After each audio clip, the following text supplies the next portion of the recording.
శ్రీ లక్ష్మీ నరసింహస్వామి జ్యోతిష్యాలయం. కుటుంబంలో ఏ సమస్యకైనా 100% పరిష్కారం. విచ్చేయండి. సికింద్రాబాద్ రైల్వే స్టేషన్ దగ్గర రతిఫైల్ బస్ స్టాండ్ ఎదురుగా, సికింద్రాబాద్. సెల్ 9849783528. నమస్తే. తమిళనాడు అసెంబ్లీ ఎన్నికల ఫలితాలలో టీవీకి అధినేత విజయ్ అనూహ్యంగా దూసుకువెళుతున్నారు. ప్రస్తుతం దేశవ్యాప్తంగా విజయ్ గురించే చర్చ. మరీ ముఖ్యంగా రెండు తెలుగు రాష్ట్రాలలోనూ విజయ్తో జనసేన అధ్యక్షుడు పవన్ కళ్యాణ్ ను పోల్చి మాట్లాడుకుంటున్నారు. చివరకు విజయ్ రీల్ హీరోతో పాటు రియల్ హీరో అని, తమ నాయకుడు ఎందుకు పనికిరారు అంటూ జనసేన కార్యకర్తలు, నాయకులే పవన్ ను తిట్టే పరిస్థితి. తెలుగులో పవన్ కళ్యాణ్ అగ్ర హీరో, తమిళంలో జోసెఫ్ విజయ్ అగ్ర హీరో. ఇద్దరు చిత్ర పరిశ్రమ నుంచి రాజకీయాల్లోకి ప్రవేశించారు. విజయ్తో పోల్చుకుంటే పవన్ కళ్యాణ్ కు రాజకీయ అనుభవం ఎక్కువ. 2009లో మెగాస్టార్ చిరంజీవి ప్రజారాజ్యం స్థాపించారు. ఆ పార్టీ యువజన విభాగానికి పవన్ కళ్యాణ్ అధ్యక్షుడు. నాడు పీఆర్పీ తరపున పవన్ ఉమ్మడి ఆంధ్రప్రదేశ్లో విస్తృతంగా పర్యటించారు. ముఖ్యంగా నాడు అధికారంలో ఉన్న కాంగ్రెస్ నాయకులను పంచెలు ఊడదీసి కొడతానంటే పవన్ ఘాటు హెచ్చరికలు చేశారు. అయితే ఎన్నికల్లో ప్రజారాజ్యం నేతల్ని జనం ఓడించి పంచెలు ఊడదీసి కొట్టారు అని అప్పట్లో కాంగ్రెస్ నాయకులు కౌంటర్ ఇచ్చారు. 2009లో రెండోసారి వైఎస్ఆర్ నేతృత్వంలో కాంగ్రెస్ అధికారంలోకి వచ్చింది. పీఆర్పీ కేవలం 18 అసెంబ్లీ స్థానాలతో సరిపెట్టుకోవాల్సి వచ్చింది. వైఎస్ఆర్ ఆకస్మిక మరణంతో ఉమ్మడి ఆంధ్రప్రదేశ్లో అనూహ్య రాజకీయ పరిణామాలు చోటు చేసుకున్నాయి. దీంతో కాంగ్రెస్ లో పీఆర్పీని విలీనం చేశారు. పవన్ కళ్యాణ్ కొంతకాలం మౌనం పాటించారు.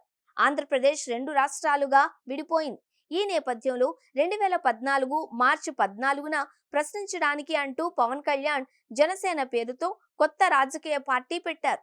అదే ఏడాదిలో వచ్చిన సార్వత్రిక ఎన్నికల్లో జనసేన పోటీ చేయకుండా, ఎలాంటి షరతులు లేకుండా టీడీపీ, బీజేపీ కూటమికి పవన్ మద్దతిచ్చారు. కూటమి అధికారంలోకి వచ్చింది.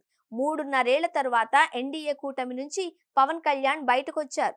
2019లో వామపక్షాలు బీఎస్పీతో పొత్తు కుదుర్చుకొని ఎన్నికలకు వెళ్లారు. పవన్ 2 చోట్ల పోటీ చేసి ఓడిపోయారు. జనసేన కేవలం ఒకే ఒక్క చోట మాత్రమే గెలుపొందింది. అయితే ప్రభుత్వ వ్యతిరేక, అలాగే దళిత, మైనారిటీ ఓట్లను చీల్చి తద్వారా టీడీపీకి తిరిగి అధికారం కట్టబెట్టేందుకే వామపక్షాలు బీఎస్పీతో పొత్తు నాటకం ఆడారు అనే విమర్శలు ఉన్నాయి. 2019 ఎన్నికల్లో ఘోర పరాజయం తర్వాత తిరిగి బీజేపీ నీడలో పవన్ సేద తీరారు. 2024 ఎన్నికలకొచ్చేసరికి టీడీపీతో బీజేపీకి పొత్తు కుదిర్చేందుకు పవన్ తహతహలాడారు.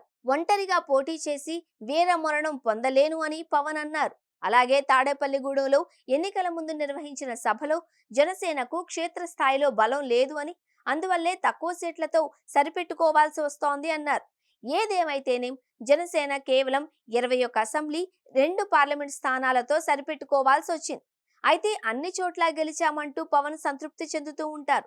జనసేన పార్టీ స్థాపించిన 10 ఏళ్ల తర్వాత కూడా కనీసం 175 అసెంబ్లీ, 25 పార్లమెంటు స్థానాలలో పోటీ చేసేందుకు అభ్యర్థులు లేని దీనస్థితి పవన్ పార్టీ. పొత్తు లేకపోతే తానే గెలవలేను అనే భయం పవన్లో కనిపించింది.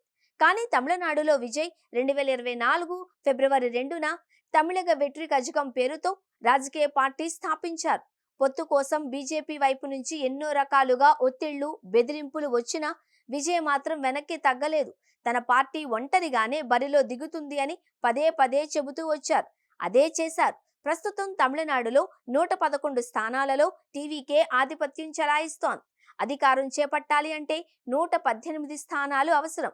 ఏపీలో పవన్, తమిళనాడులో విజయ్ మధ్య స్పష్టమైన తేడా గమనించవచ్చు. రాజకీయంగా ప్రత్యామ్నాయ శక్తిగా ఎదగాలి అని, భిన్నమైన రాజకీయ నేతగా కనిపించాలి అని, ప్రజలకు మంచి పాలన అందించేందుకు సీఎం కావాలి అన్న తపన, పట్టుదల పవన్ కళ్యాణ్లో అస్సలు లేవు. ఎంతసేపు చంద్రబాబు, ఆయన వారసుడి పల్లకీ మోయడానికే పవన్ ఉత్సుకత కనబరుస్తున్నారు.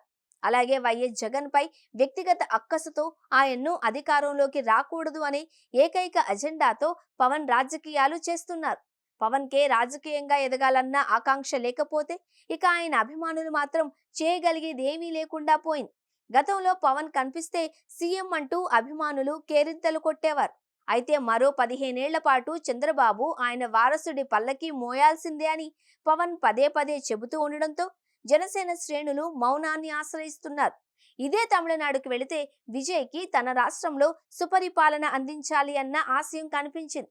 అందుకోసం తానే ఒంటరిగా బరిలోకి దిగి అధికారంలోకి రావాలి అన్న పట్టుదల పెరిగింది. తమ అభిమాన హీరో పట్టుదల, కల సాకారానికి అభిమానుల శ్రమ తోడైంది. దీంతో తమిళనాడులో పార్టీ పెట్టిన 2 ఏళ్లలోనే విజయ్ అద్భుత ఫలితాలు సాధించి యావత్ దేశం దృష్టిని తన వైపు తిప్పుకోగలిగారు. ఇక రాజకీయ పార్టీని ఎలా నడపాలో విజయ్ ఆదర్శమైతే, ఎలా నడపకూడదో పవన్ కళ్యాణ్ నిదర్శనము అనే పోలికలు వెల్లువెత్తుతున్నాయి. తమిళనాడులో విజయ్ సొంతంగా సాధించిన విజయం, ఏపీలో పవన్ కు చెంపపెట్టు అనే చర్చ పెద్ద ఎత్తున సాగుతోంది. విజయ్ గెలుపులో పవన్ అభిమానులు సంతోషం వెతుక్కుంటున్నారు. విజయ్లా తమ నాయకుడు కూడా ధైర్యంగా, స్వతంత్రంగా, ఆత్మవిశ్వాసంతో రాజకీయం చేసుంటే ఇవాళ రియల్ హీరోగా నిలిచేవారేమో అని పవన్ అభిమానులు అంటున్నారు. విజయ్లా కాకుండా టీడీపీకి ఊడిగం చేస్తూ ఇతరుల జెండాలు మోయిస్తున్న పవన్ గురించి తలుచుకుంటూ తమిళనాడు ఫలితాల వేళ అభిమాన నాయకుడిని మనసులో తిట్టుకోవడం గమనార్హం.